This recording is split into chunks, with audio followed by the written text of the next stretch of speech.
To talk about diversification. Um, I just learned that, but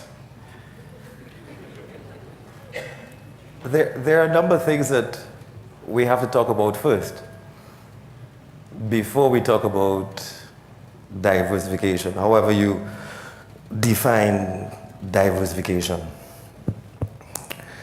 I have 7 points that I'd like to make, but I only have about 10 minutes to make those points, and then we can have an armchair discussion. I was a little concerned about this, about the whole armchair thing, because our president of the Republic was very annoyed with armchair experts, and I didn't want to fall into the category of an armchair expert. So I prefer to stand. I am more of a kitchen counter discussant rather than armchair expert. Dr. Farrell raised some interesting points. He said he was being provocative, and I dare say that he was provocative in many ways. There's one thing that we need to appreciate. I mean, if at this stage we're still asking about the role of the University of West Indies, and something has gone horribly wrong somewhere. There are a couple of things that bedevil the discipline of economics. And I think one of the challenges that the discipline faces is that we're not disseminating the tools of economic analysis. In many ways, the tools of economic analysis have been overrun by the tools used by other disciplines in social sciences as well. For instance, Sheldon was just talking about comparative advantage. A concept advanced initially by Ricardo, all right? Well, what's the difference between what Ricardo advanced as comparative advantage and competitive advantage as advanced by Michael Porter? Students? No? The tools of economic analysis, opportunity cost, marginal analysis, scarcity. What's the opportunity cost of building a $7 billion highway to Point Fortin? What's the opportunity cost of Trinidad and Tobago? What were the alternatives to spending $7 billion? And I'm not, well, I mean, you know, the data. I'm not even sure, well, you know. Let's just say it's many $billion. What else could we have done with that money to advance our economy? Was that our best option at the time? Has anybody answered that question? Students, anybody? No? That's a question to be asked. A lot of the issues, before we get to diversification, a couple of things. I think maybe the population needs to better understand how their economy works. I think maybe the population probably could benefit from a greater understanding of the structure of the Trinidad and Tobago economy. I think in many ways, people may not be able to fully appreciate the dynamics of their own economy because of a lack of knowledge. If you listen to the public discourse taking place, what you recognize is that there is an emphasis on how are resources to be allocated, who will get what. but there is very little appreciation of where the what is coming from. Where does the income come from to allocate? Where does that come from in the first place? And what are the dynamics that affect that income that we earn? So yes, GDP might be a complex number, but we must be able to explain it to people so that they understand where the what comes from, and so that they can make better decisions understanding where the what comes from. So regardless of the complexity of the analysis, the value of the expert is to be able to explain it. Explain it. If you can't explain it, then you yourself don't understand it. This budget debate, this fiscal presentation, this money that they're allocating, whose money is it? Whose money is it? So shouldn't you understand where the money is going, where the money came from, and how the money is going to improve your life based on how they plan to allocate it? Shouldn't you understand that at least? More importantly, shouldn't they come to you and ask you, what do you think we should do with your money? It's your money.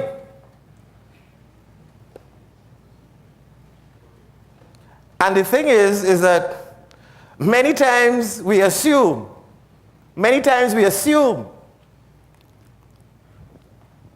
that the average citizen is unaware of the issues. But not in this 21st century any longer. People have access to information. People have the ability to formulate their own ideas. And the policymakers have an obligation to engage them in that process. It's your money that they're spending. You should know how they're spending it. A couple of things. So public consultations and so on really, and I've advanced this cause, I don't know to what effect. Public consultations, much like this, all across the country, should happen well before the budget is prepared, so that there's genuine participation. It's all well and good to meet with industry associations and labor unions and so on, but I think in many ways it is also equally important to meet with communities. We're talking about diversification. Well, the ideas for diversification will come from the people. The people will identify what are some of the opportunities that they see, that they have the capacity and the capability to successfully engage in. They are the ones who can provide a significant degree of input into any discussion, discourse, strategy development around diversification. It is then the role of the state to provide the people with the enabling environment for those ideas, those concepts, to bear fruit. But hold on, we have another problem. We have a problem of implementation, our implementation deficit. So yes, you are well aware we have a fiscal deficit. I think this is probably the 8th year in contemporary times that we're running a fiscal deficit. I noticed that we probably also have an overall balance of payments deficit. But I want to tell you that we have an important matter to treat with, which is implementation. So no talk about policy formulation is going to be valuable unless we address the issue of our implementation deficit. Let me take 1 minute to show you something. The last budget, fiscal 2016, there were supposed to be, these are a number of fiscal measures that were put forward in the previous budget, the 2016 budget. There was supposed to be a reduction in taxes on maxi taxis and taxis, not implemented.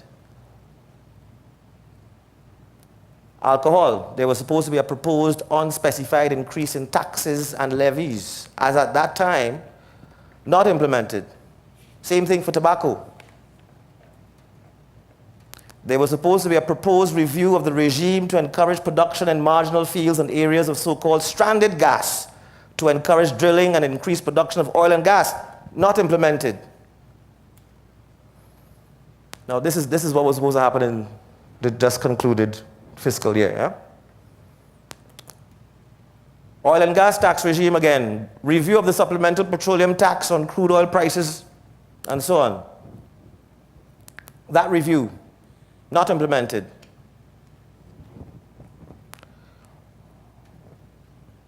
Proposal to seriously consider reducing the statutory period for an acceptable delay in VAT refunds to 3 months, not implemented.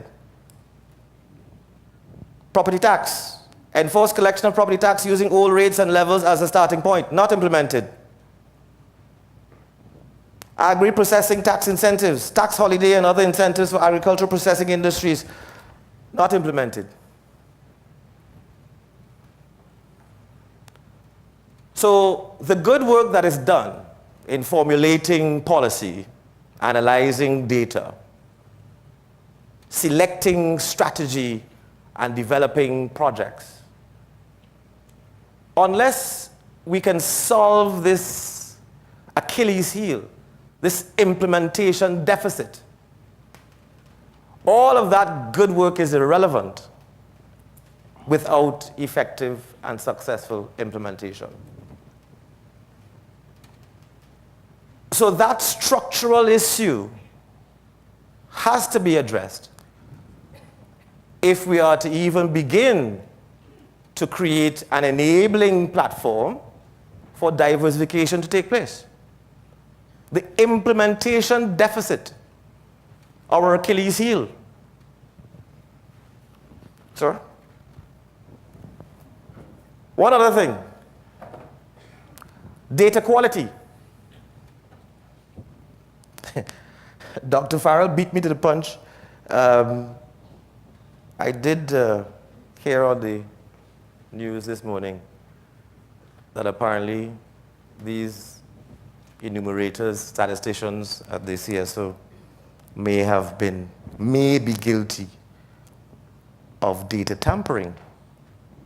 And Dr. Farrell said it correct. He said, well, if you can't believe the labor statistics emanating from the CSO, then which other statistics coming from the CSO can you believe?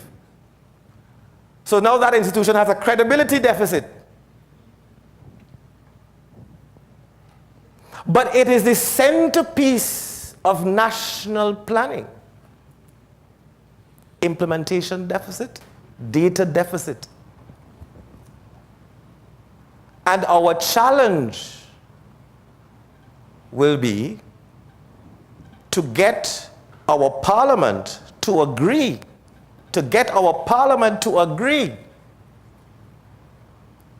to fix these structural problems. Because without that fix, a lot of what we're doing here is pointless. We the people have elected representatives to seek our interest.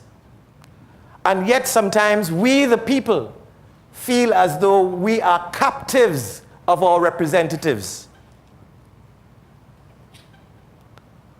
Who is in charge? Who is working for whom? The challenge that we face